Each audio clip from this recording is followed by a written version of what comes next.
अस्सलाम वालेकुम, कैसे हैं आप सब।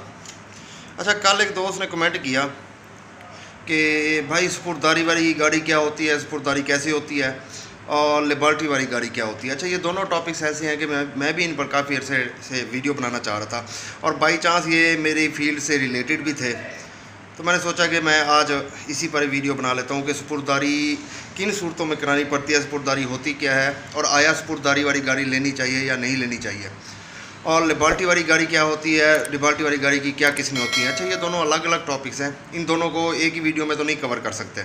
अगर एक वीडियो में कवर करने लग जाएंगे तो वीडियो बहुत ज़्यादा लंबी हो जाएगी। तो अक्सर दोस्त कहते हैं कि यार इतनी ज़्यादा वीडियो लंबी ना बनाया करें। तो आज मैं जस्ट स्पुर्दारी के हवाले से बना रहा हूँ कि स्पुर्दारी क्या चीज़ है, किस वक्त करानी पड़ती है, कैसे होती है और आया स्पुर्दारी वाली गाड़ी लेनी चाहिए या नहीं लेनी चाहिए। अच्छा देखिए, मेरी बात सुने। सुपुर्दारी मेन पहली बात तो ये है कि सुपुर्द से निकला है ये लफ्ज़ कि किसी को किसी के सुपुर्द कर देना। अमूमन जब भी कोई गाड़ी चोरी हो जाती है या पुलिस को कोई लावारिस गाड़ी मिलती है तो पुलिस उसे अपने कब्ज़ा में लेती है, लेकिन अगर चोरी हुई हो तो या चोर से रिकवर करती है।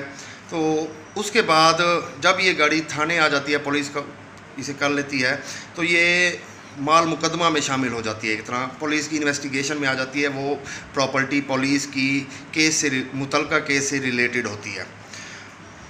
आपको पता लगता है जी आपकी गाड़ी बंद हुई खड़ी है या कि फ़लाँ थाने में है, फ़लाँ थाने में आप फ़लाँ जाते हैं, थाने से रब्ता करते हैं तो पुलिस आपको एक बात करती है, जी ये माल मुकदमा है, सफ़ा मिसल पे आ गई है, तो आप मुतलका अदालत जाएँ, अदालत ही आपको इसकी सुपुर्दारी देगी। यानी पुलिस आपको नहीं दे सकती जब उनके डॉक्यूमेंट्स में ये बात आ जाए, उस माल मुकदमा से रिलेटेड, उस प्रॉपर्टी से रिलेटेड जिस गाड़ी की हम बात कर रहे हैं। तो आप मुतलका अदालत जाते हैं, जो भी उस थाने का मजिस्ट्रेट होता है, आप किसी लॉयर के थ्रू ही जाते हैं। आप वहाँ जाते हैं, आप अदालत को बताते हैं कि ये मेरी चीज़ है, मुझसे चोरी हो गई थी, अगर चोरी का मैटर है तो, या अगर फॉर एग्ज़ाम्पल आपकी कहीं लावारिस खड़ी थी और पुलिस ने उठा ली, जिसे हम कहते हैं जी 550 में बंद हो गई है, तो आप मुतलका अदालत को बताते हैं जी मेरी चीज़ है, ये मेरे पास प्रूफ हैं। फॉर एग्ज़ाम्पल आपके पास कॉपी होगी, लेटर होगा, नहीं अगर आप मालिक हैं तो वो तो आप कहेंगे जी ये मैं मालिक हूँ, अदालत देखेगी कि आप मालिक हैं तो ठीक है। उसके अदालत पुलिस से रिपोर्ट मंगवाएगी, पुलिस रिपोर्ट दे देगी जी बिल्कुल ये गाड़ी इस मैटर में हमारे पास है, किसी मुकदमे में बरामद हुई है तो वो भी बता देगी, और अगर लावारिस है तो वो भी रिपोर्ट दे देगी कि इस मैटर में है और अब हमें मज़ीद तफ्तीश के लिए इस गाड़ी की ज़रूरत ना है, तो काइंडली आप जैसे अदालत हुक्म करे। तो अगर आप अदालत को सेटिस्फाई कर देंगे, आप अदालत को बताते हैं जी मैं मालिक हूँ, ये मेरे कागजात हैं, ये गाड़ी के ओरिजिनल कागजात हैं और गाड़ी मेरे हवाले की जाए, अदरवाइज़ ये केस तो बहुत लंबा चल सकता है, तो इतना अर्सा तक गाड़ी के ख़राब होने का ख़तरा है। तो अदालत आपको श्योरिटी बॉन्ड पे ज़मानतनामा अदालत लाजमी लेगी, चाहे आप मालिक भी हैं, तो अदालत आपको श्योरिटी बॉन्ड के ऊपर आपको दे देगी कि ठीक है कि जब भी अदालत आपको हुक्म देगी आप मुतलका गाड़ी लेकर अदालत के सामने लाजमी पेश करेंगे। अब ये तो हो गए मालिक के लिए। अगर आप फॉर एग्ज़ाम्पल आप मालिक नहीं हैं, आपके गाड़ी की का मालिक कोई और है, आपके पास जस्ट कॉपी है या ओपन ट्रांसफ़र लेटर है, जो हमारे पास अमूमन एक्सरसाइज है, चलता रहता है, तो उस पर भी हो जाता है। अदालत ने यही तसल्ली करनी है कि आपके पास कोई ख़रीदारी की रसीद होनी चाहिए। इसलिए मैंने आपको एक दिन स्टाम्प वाली वीडियो में मैंने आपको बताया था कि आप स्टाम्प लिखवा लिया करें। खुदा न खास्ता बुरे वक्त का पता नहीं होता, तो ऐसा भी हो सकता है कि अगर इस तरह के हालात बन जाए तो आपको ये गाड़ी सुपुर्दारी करवानी पड़े। तो अगर आपके पास ओपन ट्रांसफ़र लेटर और ये है तो उस वहाँ भी अदालत आपको दे देगी। लेकिन अगर उसका कोई दूसरा क्लेमेंट नहीं है, क्लेमेंट मतलब कि कोई और भी उसे क्लेम नहीं कर रहा कि सर नहीं जी, जो आपके होते हुए अदालत के सामने आ जाएगी, नहीं जी ये गाड़ी मेरी है, तो जहाँ दो क्लेमेंट आ जाएंगे तो वहाँ अदालत बहुत से मुख्तलिफ पहलू होते हैं जो अदालत देखती है कि लास्ट पोजेसन किसका है। फॉर एग्ज़ाम्पल भी आखिरी दफ़ा गाड़ी किसके तसर्रुफ़ में थी, ये चीज़ अदालत लाजमी देखती, इसे भी बहुत ज़्यादा ओबलाइज करती है अगर आप ओरिजिनल मालिक नहीं हैं तो। अगर उसके पास भी कोई रसीद है तो आपका कोई और मैटर है तो अदालत शायद गाड़ी को होल्ड कर ले फॉर एग्ज़ाम्पल जैसे लोगों की किस्तों पर गाड़ियाँ लेने देने का मामला होता है, तो ऐसे मैटर में अदालत अमूमन गाड़ी को होल्ड कर लेती है कि पहले आप अपना ये मैटर निपटाएं कि गाड़ी किसके पास है।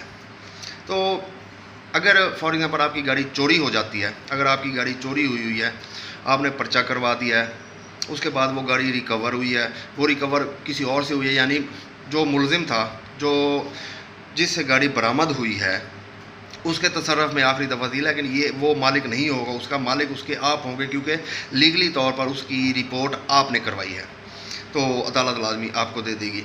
अच्छा, इसके अलावा सम टाइम ऐसे होता है कि गाड़ी चोरी हो जाती है और वो टेम्परिंग हो जाती है, फिर आगे बिक जाती है। इन हालात के अंदर फॉर एग्जाम्पल जो अगले बंदे से जिससे रिकवर हुई है, उसे भी नहीं पता था कि गाड़ी टेम्पर्ड है, उसने भी पैसों से ख़रीद रही है, उसके पास भी डॉक्यूमेंट्स भी बने हुए हैं सारे, और इसके अलावा रसीद भी है उसके पास। बट ऐसी सूरत हाल में अदालत जब पुलिस रिपोर्ट करेगी, तफ्तीश करेगी, और उसे पता लगेगा कि ये असल गाड़ी का नंबर ये है और इसका मालिक ये है और इसने इस वक्त ये रिपोर्ट करवाई थी, तो ऐसी सूरतों में अदालत मुतलका ऑनर के जो असल ऑनर होगा उसको देगी। ये स्पुर्दारी हो जाती है, ये स्पुर्दारी की काम सी बात है। अब अक्सर दोस्त ये कहते हैं कि स्पुर्दारी वाली गाड़ी लेनी चाहिए या नहीं लेनी चाहिए। देखें, ये मैटर किसी के साथ भी हो सकता है।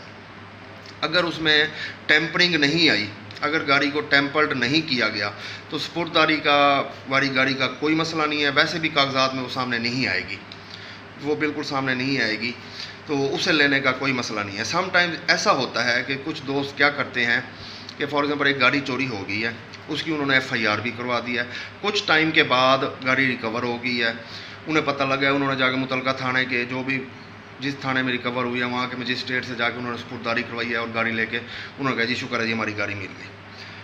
1-5 पे जाते हैं जब लोग, कभी 2, 3, 4 साल के बाद उन्हें जब बेचने की ज़रूरत पड़ती है, तो जब वो वहाँ जाते हैं 1-5 पर, तो वहाँ रिकॉर्ड में आ जाता है जी यार इस पर तो चोरी की FIR थी।